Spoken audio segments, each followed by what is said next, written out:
up, y'all? I hope everybody can hear me. Wanted to say something on the AB5 law that was posted up in California.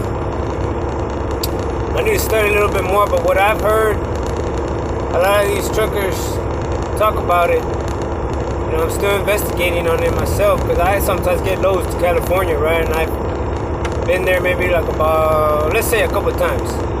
You know, truck restrictions, and I learned all that, you know, going 55 miles per hour. It's a headache, right? But the loads pay good from, you know, I think they pay good. Now though, I see that the AB5 law is affecting these truckers, right? But it shouldn't be that it's affecting us to the point where you see it in a bad situation, right? Like, I see it as a good thing, because I one time heard before the AB5 came around that they were going to start paying truck drivers to sleep inside a truck, and they were going to be getting paid by the hour. So if the AB5 law exists and it means anything to do with becoming an employee, well, if you're working for somebody, you should be getting paid in sleeper berth and while you're driving on duty. So the AB5 law, as it claims, if it's stable, it should have that rule. As owner-operators, and you get employed with this AB5 law, you wouldn't be getting paid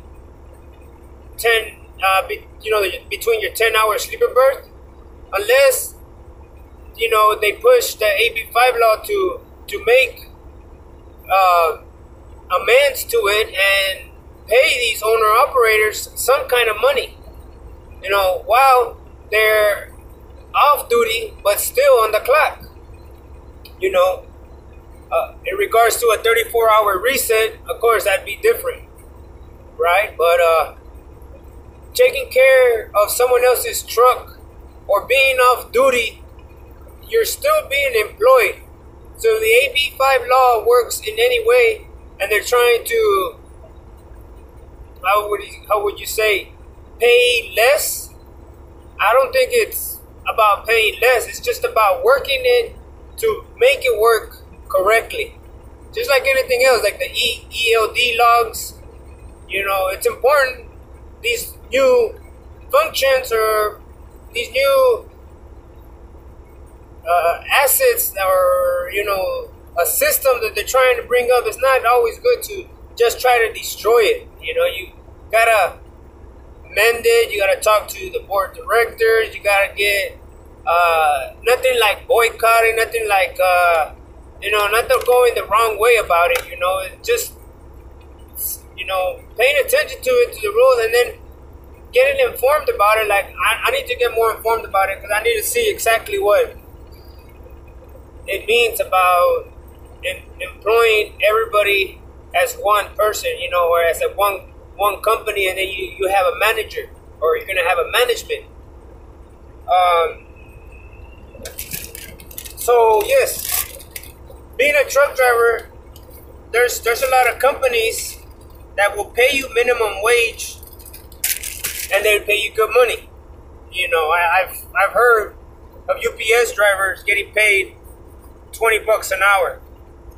You know, or working at a lumber yard as a CDL driver, getting paid $12 to $13 an hour, which is pretty good, right? I mean, you're still making more than a regular employee at any other job, you know.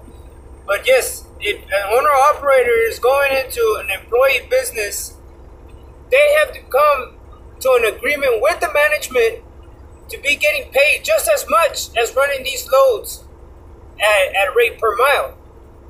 So if you're going to go get employed by a management under a AB5, you have to go in with your resume at the amount of how much you want to get paid per hour. You know,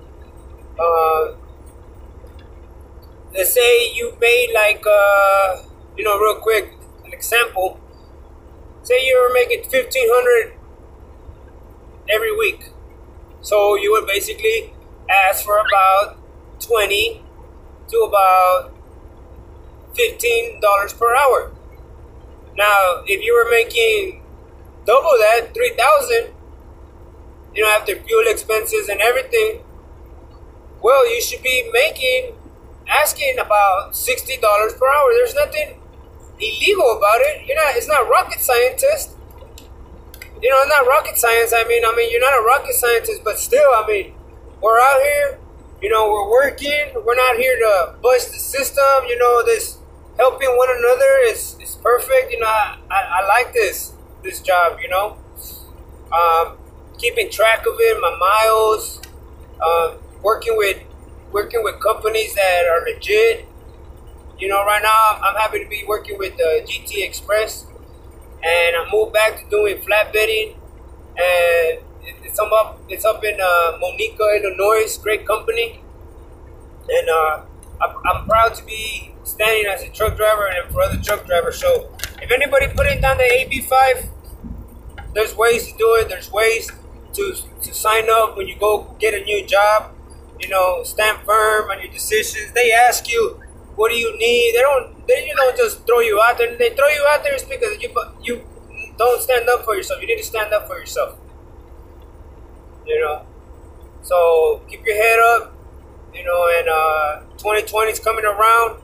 Let's make it a good year. Let's move together.